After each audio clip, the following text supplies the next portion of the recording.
برادران اسلام، السلام علیکم ورحمۃ اللہ وبرکاتہ۔ حضرات محترم، بدگمانی کا ایک نصیحت آموز واقعہ سماعت کریں، اس لیے کہ آج بدگمانی ایک ایسا زہر بن گیا ہے کہ اس کا کوئی علاج نہیں۔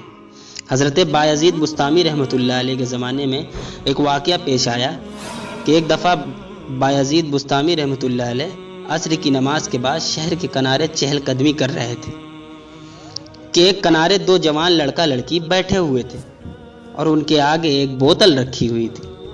حضرت نے سمجھا کہ یہ دونوں شام ڈھلنے کے انتظار میں ہیں اور بدکاری کرنے والے ہیں، اور ان کے سامنے شراب رکھی ہوئی ہے۔ سوچا کہ جا کر ذرا ان سے پوچھ لوں۔ جب لڑکے سے دریافت کیا تو وہ کہنے لگا، یہ میری بہن ہے اور ہم دونوں روزے سے ہیں اور سورج غروب ہونے کے انتظار میں، اور بوتل میں زمزم ہے اور ہم دونوں سید گھرانے سے۔ اللہ اکبر۔ حضرات محترم، شیخ فرماتے ہیں کہ میری آنکھوں میں آنسو آ گئے۔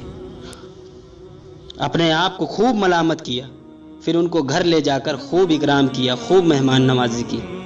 حضرات محترم، کسی سے نفرت کی وجوہات میں سے ایک وجہ بدگمانی بھی ہے، کیونکہ اتنی توفیق نہیں ہوتی کہ پوچھ لے کہ یہ کام آپ نے کیوں کیا ہے، یا کیا بھی ہے کہ نہیں، بس بدگمانی کرنا شروع کر دیتے ہیں۔